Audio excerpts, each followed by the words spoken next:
요한계시록 12장은 7나팔과 7대접 사이에 들어가 있는 중간 계시입니다. 우리가 지난주에 그 전반부의 내용을 나누었고 오늘은 이제 그 뒤에 있는 후반부 내용을 나누려고 합니다. 이 12장에는 해를 입은 한 여자와 큰 붉은 용이 나옵니다. 그렇다고 해서 이것이 무슨 판타지 소설 같은 이야기가 아니라 해를 입은 여자는 교회를 상징하고 큰 붉은 용은 사탄을 상징합니다. 이 용이 여자가 낳은 아들을 어떻게 해서든지 죽이려고 했지만 용의 계획은 실패했고 아들은 만국을 다스릴 왕으로 오셨고 하나님의 보좌 앞으로 올라갔습니다. 그러니 여자가 낳은 이 아들은 이 땅에 오신 예수 그리스도를 말합니다. 이렇게 부활하신 예수님이 하늘로 승천하시자 여인은 용의 공격을 피해 광야로 도망갑니다. 그리고 광야에서 이 여인은 1260일, 즉 3년 반 동안 지냈는데 하나님이 그동안 여인을 양육하기 위해 피난처를 예비하셨음을 나누었습니다. 1260일은 세대주의가 말하는 7년 대환란 중에 후반기 3년 반이 아니라 예수님의 초림 때부터 재림 때까지, 즉 교회 전체 시대를 상징한다고 말씀드렸습니다. 그러므로 교회는 지금도 사탄과 영적 전쟁 중에 있다는 것입니다. 그런데 이 전쟁에서 사탄은 이미 2번이나 패배했고 마지막 전쟁에서도 최후의 발악을 하지만 패배할 것을 오늘 본문이 말씀합니다. 그렇습니다. 사탄이 굉장한 세상 권력을 가진 것처럼 보이지만 알고 보면 실상은 패배자입니다. 여러분, 요즘에 월드컵 축구 재밌게 보고 계십니까? 저도 유튜브에서 하이라이트를 잘 보고 있습니다. 그런데 여러분, 스포츠에는 영원한 승자도 없고 영원한 패자도 없다고 하지요. 그리고 이것이 스포츠의 매력입니다. 이번에도 항상 우승 후보에 들어가는 독일이 파나마에게 지는 이변이 있었습니다. 그리고 또 강력한 우승 후보인 지난 대회 우승팀인 아르헨티나는 저는 이름도 처음 들어보는 이 케이프 베르데라는 아프리카의 작은 섬나라에게 고전하다가 겨우겨우 이기는 이변이 있었습니다. 그렇습니다. 월드컵에서는 아무리 우승 후보인 나라라도 이길 수도 있고 질 수도 있습니다. 이변이 있습니다. 그러나 영적인 전쟁은 다릅니다. 사탄은 한 번도 하나님과의 전쟁에서, 교회와의 전쟁에서 승리한 적이 없습니다. 사탄은 처음부터 끝까지 패배자입니다. 이변은 없습니다. 성경에는 사탄을 부르는 여러 별명들이 있습니다. 거짓의 아비, 거짓말을 너무 잘하기 때문에 거짓의 아비라고 하고, 참소하는 자, 다른 사람들의 잘못을 일러 바치는 자, 파괴자, 어디 가든지 파괴하니까 파괴자라고 합니다. 그리고 공중 권세 잡은 자라고 합니다. 세상에 이 악한 권세를 다 가지고 있는 자라고 합니다. 그런데 오늘 본문은 이 사탄이 패배자임을 명확하게 말씀합니다. 그러므로 승리는 교회인 우리 성도들에게 있음을 믿고 담대하게 영적 전쟁에 임하는 성도님들이 다 되시기를 간절히 바랍니다. 오늘 본문에는 사탄의 3번의 패배가 나오는데 차례대로 살펴보겠습니다. 본문은 먼저 하늘의 전쟁에 대해서 말씀합니다. 7절, 8절 말씀입니다. 이것이 무슨 전쟁인지 한번 생각해 보시면서 읽어보시기 바랍니다. 시작! 하늘에 전쟁이 있으니 미가엘과 그의 사자들이 용과 더불어 싸울세 용과 그의 사자들도 싸우니 이기지 못하여 다시 하늘에서 그들이 있을 곳을 얻지 못한지라. 하늘에서 전쟁이 있었다고 합니다. 근데 여러분, 성경은 저번에도 한번 말씀드렸지만 항상 시간 순으로 기록되어 있는 것은 아닙니다. 그리고 미래를 예언하는 묵시문학에서는 시간 순으로 기록하지 않을 때가 훨씬 더 많습니다. 이 7절이 말씀하는 이 하늘에서의 전쟁도 여자가 광야로 도망간 후에 일어난 사건은 아닙니다. 여기서 말하는 하늘에서의 전쟁은 훨씬 그 이전에 과거에 있었던 사건입니다. 이어지는 문맥을 보면 얼마든지 이렇게 해석할 수 있습니다. 여러분, 사탄이 원래는 천사였지만 나도 하나님처럼 되겠다고 교만해져서 하늘에서 쫓겨난, 땅으로 내쫓긴 존재라는 사실을 아시지요? 9절이 이 사실을 말씀합니다. 큰 용, 옛 뱀, 마귀, 사탄 다 같은 말입니다. 이 사탄이 이 하늘에서 전쟁에서 패배로 인해서 그의 사자들과 함께 땅으로 내쫓겼다고 하지요. 그러니 이 전쟁은 최초로 사탄이 하나님께 반기를 들었다가 패배한 전쟁입니다. 그리고 이 전쟁은 하나님이 모든 것을 창조하신 후부터 인간이 타락하기 이전에 그 사이에 일어났다고 볼 수 있습니다. 창세기 1장은 하나님이 모든 것을 창조하시고 보시기에 심히 좋았다라고 하는데 여기는 이 천사들도 포함됩니다. 그러니 하나님은 사탄도 원래는 선한 천사로 창조했습니다. 그러나 어느 시점에서 이 천사가 타락해서 천상에서 하나님을 반역했고 창세기 3장에서는 뱀으로 등장해서 하와를 유혹했다라고 볼 수 있습니다. 이렇게 사탄이 땅으로 쫓겨날 때 하늘에서 전쟁이 있었는데 7절 말씀을 보면 이 전쟁에서 누가 누구와 싸웁니까? 미가엘과 그의 사자들, 그리고 용과 그의 사자들이 싸웁니다. 미가엘은 천사장으로서 하나님의 백성과 하나님 나라를 위해서 싸우는 천사입니다. 여기서 나온 이름이, 영어 이름이 마이클입니다. 이 마이클을 영어 철자대로 읽으면 미카엘이지요. 참고로 가브리엘은 천사장은 아니지만 하나님의 메시지, 소식을 전하는 천사입니다.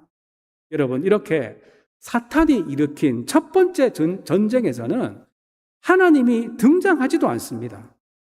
그러니 사탄은 하나님과 대적할 수 없는 존재라는 뜻입니다. 하나님이 보내신 천사장 미가엘의 대적도 되지 못하는 것이 패배자 사탄의 속성입니다. 이렇게 첫 번째 전쟁에서 사탄은 하나님에게 반기를 들었지만 정작 하나님과는 싸워보지도 못했고 천사장 미가엘 선에서 다 정리가 되면서 패배했고 그 결과로 하늘에서 땅으로 쫓겨났습니다. 이것이 첫 번째 패배입니다.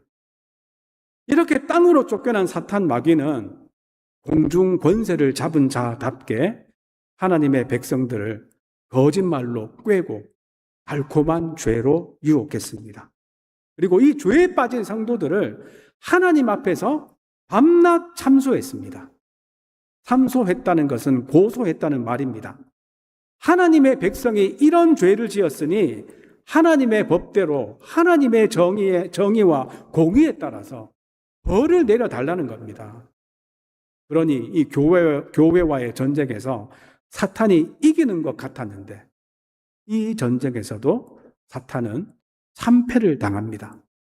그 이유가 무엇일까요? 그렇다고 우리가 죄를 안 짓는 것은 아니지 않습니까? 하나님이 택한 이스라엘 백성들도 얼마나 죄를 많이 짓고 얼마나 항상 하나님을 대적하고 반역했습니까? 그런데 이 전쟁에서 참패를 당한 이유가 있습니다. 10절 말씀 함께 보시겠습니다. 10절 시작.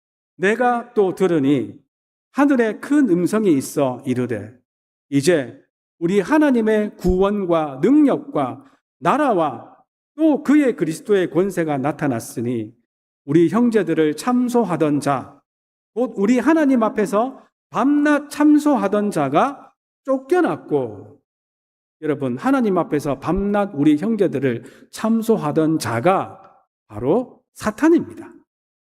우리 죄를 계속 들먹이면서 하나님 앞에서 고소하는 자가 사탄입니다. 그런데 이렇게 우리 죄를 참소하는 사탄을 쫓아내는 분이 나타났습니다. 그분이 누굽니까? 바로 예수 그리스도입니다. 하나님의 구원과 능력과 나라와 또 그리스도의 권세가 나타나자 사탄이 쫓겨났습니다. 여러분, 하나님의 구원의 능력이 예수 그리스도의 십자가 아닙니까?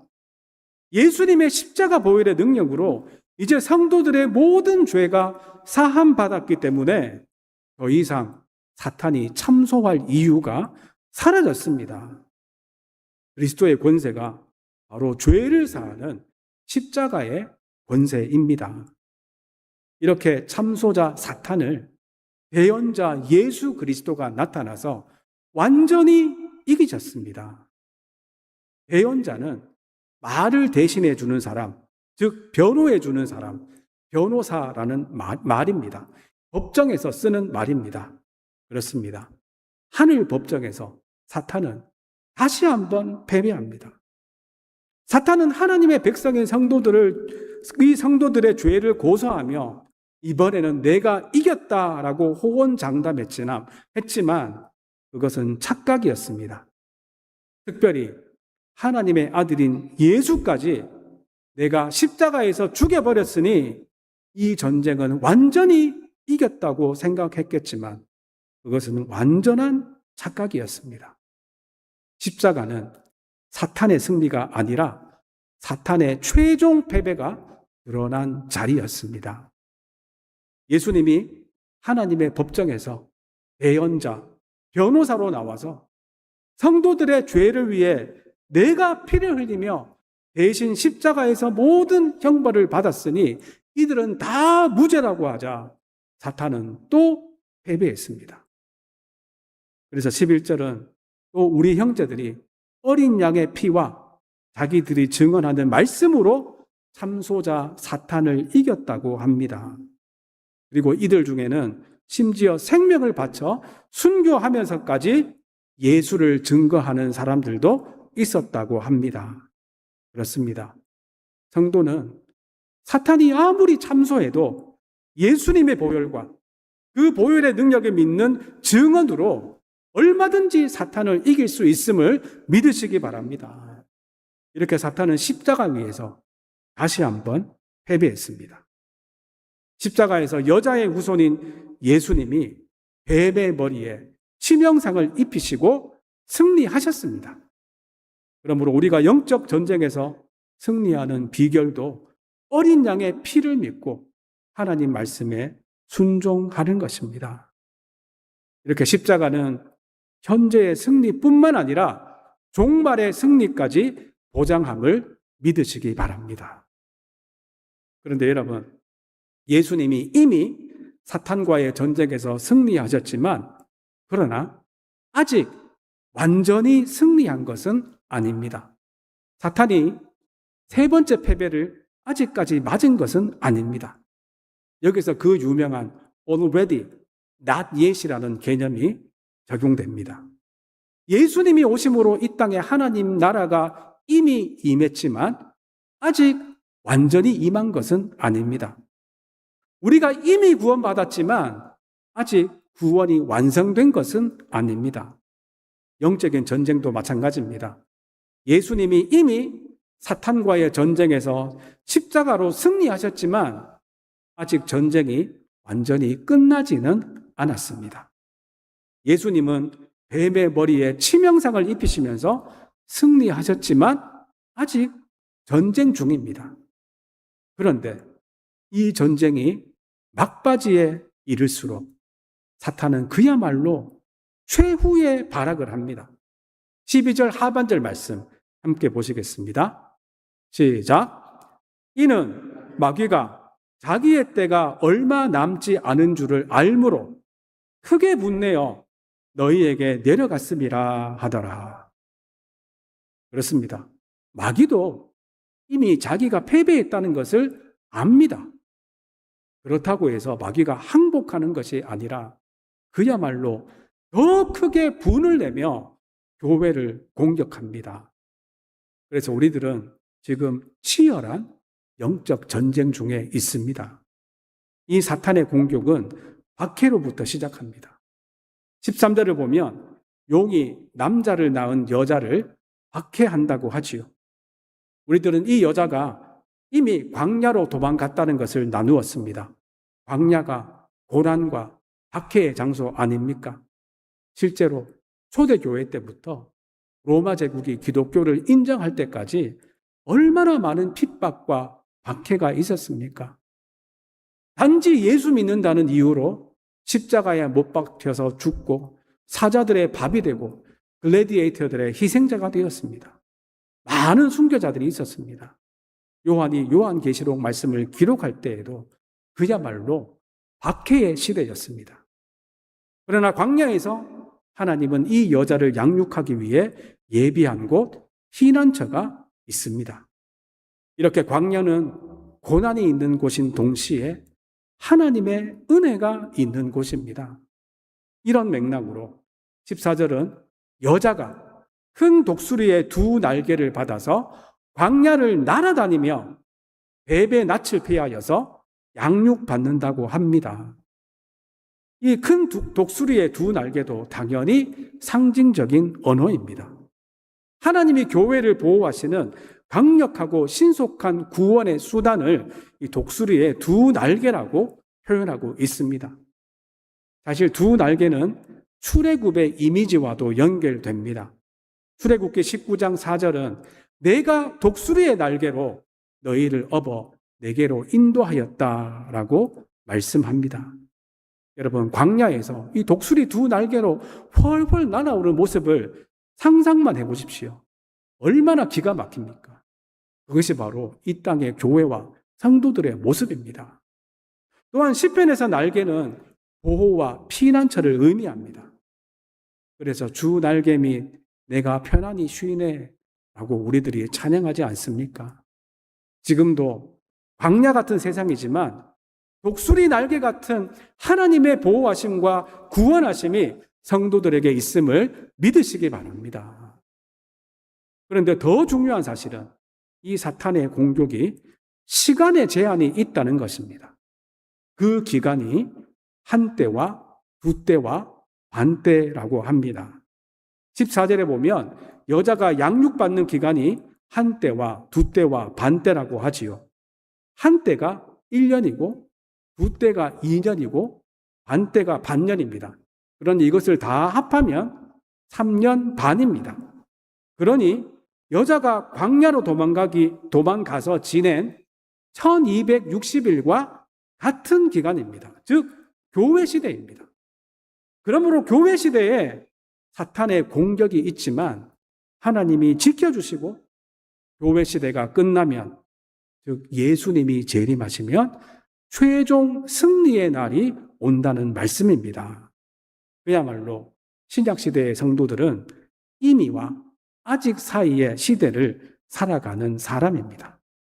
그동안 사탄은 최후의 발악을 하면서 교회를 공격합니다. 15절 말씀입니다. 15절 말씀 함께 봅시다. 시작. 여자의 뒤에서 뱀이 그 입으로 물을 강같이 토하여 여자를 물에 떠내려가게 하려 하되, 뱀이 물을 강같이 토해서 여자를 공격했다는 것은 사탄이 자기가 가지고 있는 모든 것들을 다 쏟아부으며 교회를 무너뜨리기 위해서 총공격을 한다는 뜻입니다. 그래서 때로는 로마 제국과 같은 이 물리적인 박해로 교회를 공격하기도 하고, 때로는 교회 내에 거짓 교리를 퍼뜨려서 공격하기도 하고, 때로는 교회를 세속화시켜서 공격하기도 하고, 교회에 혼란과 내란을 일으켜서 공격하기도 합니다. 실제로 교회의 역사를 보면 그렇지 않습니까? 교회를 향한 사탄의 공격은 항상 있었습니다. 중세시대에 외형적으로는 크게 교회가 성장했지만 안으로는 성모 마리아 숭배나 연옥 같은 거짓 교리가 생기기도 했고, 이 교회 권력이 너무 커지다 보니 이 세상 나라들을 막 더 좌지우지하는 그런 권력이 되면서 교회가 세속화되기도 했습니다. 그리고 르네상스 시대에는 하나님보다 인간을 더 중요하게 생각하는 사조가 생기면서 교회는 또 다른 도전을 받았습니다. 얼마 후에는 진화론이 등장하면서 과학의 이름으로 성경의 권위를 흔들려고 했습니다. 또 공산주의가 등장해서 신은 없다며 인간의 노력으로 얼마든지 낙원, 유토피아를 만들 수 있다며 또 얼마나 교회를 핍박했습니까? 지금도 종교다원주의라는 이름으로 예수님만이 길이 아니라 예수님도 길이라는 거짓 교리로 얼마나 사탄이 교회를 공격합니까? 또한 교회가 동성애자 같은 소수의 사람들을 차별한다는 여론을 만들고 성도들을 속 좁고 편협한 사람으로 몰아가면서 이 사회에서 왕따로 만들려고 합니다. 그런데 여러분, 이런 사탄의 공격이 있었음에도 불구하고 지금도 맹렬히 공격하고 있지만 교회는 아직도 든든합니다. 여러분, 생각해보면 너무 신기하지 않습니까? 이 모든 시련과 환난 속에서 교회는 여전히 건재합니다. 왜 그럴까요? 그 이유는 하나님이 그의 백성들을 신실하게 지켜주시기 때문입니다. 16절 말씀입니다. 함께 봅시다. 16절입니다. 시작. 땅이 여자를 도와 그 입을 벌려 용의 입에서 토한 강물을 삼키니. 사탄이 용이 물을 토해냈지요. 그런데 무엇이 등장합니까? 땅이 나와서, 땅이 여자를 도와서 이 용이 토한 강물을 다 삼켜버립니다. 여기서 땅이 뭘까요? 땅은 하나님이 창조하신 세계와 하나님이 주관하시는 역사를 상징합니다. 그러므로 하나님이 창조 세계와 역사 전체를 움직여서 교회를 보호하신다는 뜻입니다. 실제로 앞에는 바다가 막고 있고 뒤에는 애국 군대가 따라오는 상황에 처한 이스라엘 백성들을 위해 하나님이 홍해를 가르시며 바다에 길을 내지 않으셨습니까? 이스라엘이 바벨론 포로로 잡혀갔을 때 페르시아 왕 고레스의 마음을 움직여서 이 유대인들을 70년 만에 고국으로 돌아가게 하셨지요. 로마 제국이 잘 닦아놓은 그 길을 통해서 예수님의 복음이 전 세계로 퍼져가지 않았습니까? 이렇게 하나님은 자연을 우연으로 두지 않고 역사도 방치하지 않으시며 지금도 창조 세계 전체를 사용해서 교회를, 우리 성도들을 보호하고 계심을 믿으시기 바랍니다.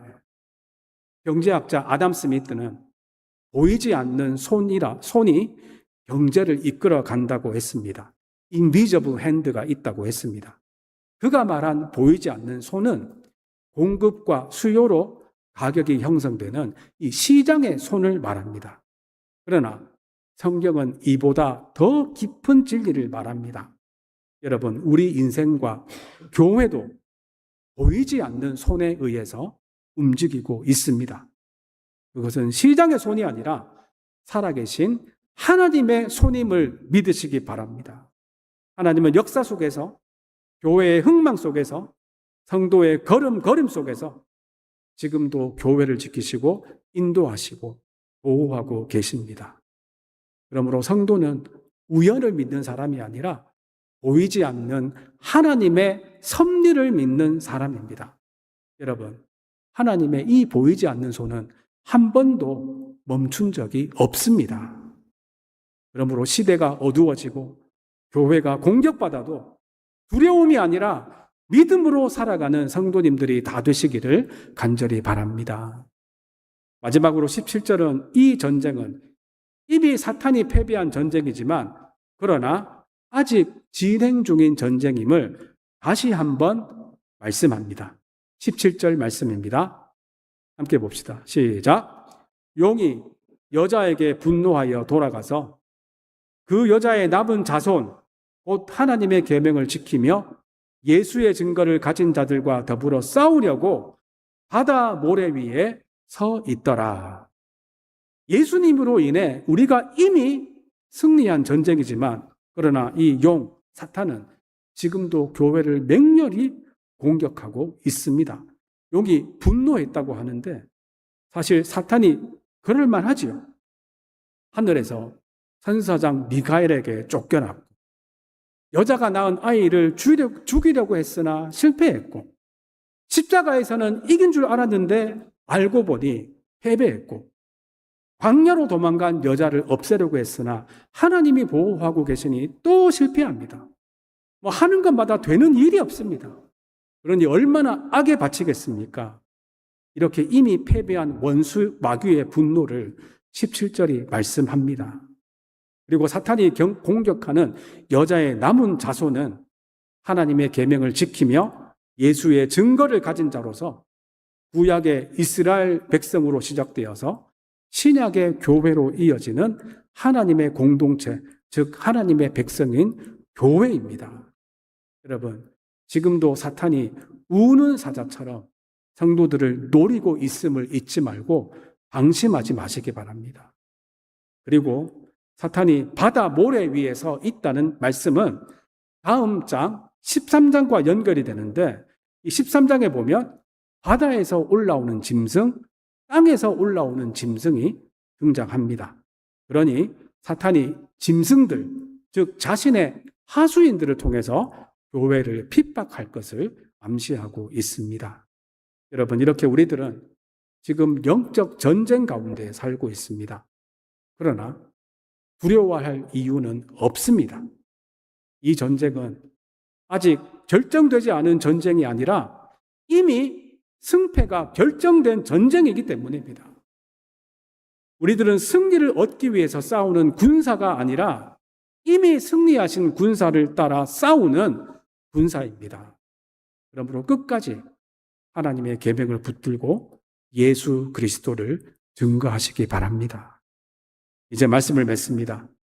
요한계시록 12장에 기록된 중간 계시는 사탄이 이미 패배했지만 패배한 사탄이 마지막까지 최후의 발악을 하며 분노하며 싸우는 것을 보여줍니다. 그러나 사탄은 패배자 중에 패배자입니다. 이미 2번이나 패배했고 3번째 패배도 이미 확정되었습니다. 예수 그리스도의 십자가와 부활로 사탄은 결정적인 패배를 이미 당했습니다. 하늘 전쟁에서 패배했고 예수님의 십자가에서 패배했고 예수님이 재림하시면 완전히 패배할 것입니다. 그럼에도 불구하고 패배자 사탄의 편에 서는 것이 얼마나 어리석은 일입니까? 승리하신 예수님 편에 서는 성도님들이 다 되시기를 간절히 바랍니다. 예수님 편에 서 있는 성도들은 하나님의 계명을 소중히 여기며 살아갑니다. 물론 계명을 지키는 것이 구원의 조건은 아닙니다. 그러나 계명을 사랑하고 계명에 순종하는 삶이 구원받은 백성에게 나타나는 열매입니다. 이 열매로 내가 받은 구원을 확증하며 살아가시기를 바랍니다. 또한 예수님 편에 선 성도들은 예수 그리스도의 십자가 사건을 믿을 뿐만 아니라 이 십자가 복음을 부끄러워하지 않고 예수를 증거합니다. 그리고 사탄의 공격 앞에서도 두려워하지 않고 이미 승리하신 그리스도를 의지합니다. 사탄은 지금도 성도를 공격합니다. 그러나 그는 패배한 원수임을 잊지 맙시다. 때로는 교회가 약해 보이고 악한 세상이 더 강해 보일 때가 있습니다. 그러나 이것은 잠시 나타나는 현상일 뿐이고 최종 승리는 변함이 없습니다. 하나님이 광야에서도 피할 곳을 예비하시고 사탄이 홍수처럼 교회를 공격해도 하나님이 자연세계와 역사를 통해서 그 공격을 막아주심을 믿으시기 바랍니다. 역사는 아무 의미 없이 우연히 흘러가는 것이 아니라 하나님의 섭리 가운데 흘러갑니다. 그래서 역사를 하나님이 써 내려가시는 이야기, His story, 그의 이야기, 히스토리라고 합니다. 이 역사의 마지막 장에는 어린 양의 승리와 교회의 승리가 기록되어 있습니다. 마지막 날이 가까워질수록 사탄은 더욱더 강하게 공격하고 또 거세질지라도 두려워하지 맙시다. 오히려 하나님의 보호하심과 은혜를 더욱 신뢰하며 주님의 날개 아래 거하며 이미 승리하신 예수 그리스도의 군사로서 십자가 깃발을 높이 들고 담대하게 영적 전쟁터로 나아가는 저와 여러분들이 다 되시기를 주님의 이름으로 축원드립니다. 기도하겠습니다. 하나님 아버지 감사합니다. 오늘 말씀을 통하여 사탄은 이미 패배한 원수임을 깨닫게 하시니 감사합니다. 그러나 세상을 살다 보면 때로는 악이 더 강해 보이고 교회가 약해 보이며 믿음으로 살아가는 것이 손해처럼 느껴질 때가 있습니다. 그러나 눈에 보이는 현실이 전부가 아님을 믿습니다. 역사의 주관자는 사탄이 아니라 하나님이시며 최후의 승리도 어린 양 되신 예수 그리스도께 있음을 굳게 믿게 하여 주시옵소서. 패배한 사탄이 지금도 최후의 발악을 하며 우리를 유혹하고 거짓으로 속이며 두려움을 심고 믿음을 흔들려고 하지만 사탄의 미혹에 넘어가지 않게 하시고 이미 승리하신 그리스도를 바라보며 담대히 믿음의 길을 걸어가게 하여 주시옵소서. 어린 양의 보혈을 더욱 의지하며 하나님 말씀 위에 굳게 서서 어떠한 환경 속에서도 예수 그리스도를 부끄러워하지 않고 담대히 증거하는 성도들 다 되게 하여 주시옵소서. 마지막 날이 가까울수록 더욱 깨어 기도하게 하시고 주님의 날개 아래 거하며 이미 승리하신 예수 그리스도의 군사로 살아가기를 기도합니다. 우리들을 통해 하나님 나라가 드러나게 하시고 끝까지 믿음을 지켜서 승리의 멸관을 받는 모든 성도들 다 되게 하여 주시옵소서. 감사드리오며 예수님의 이름으로 기도드리옵나이다. 아멘.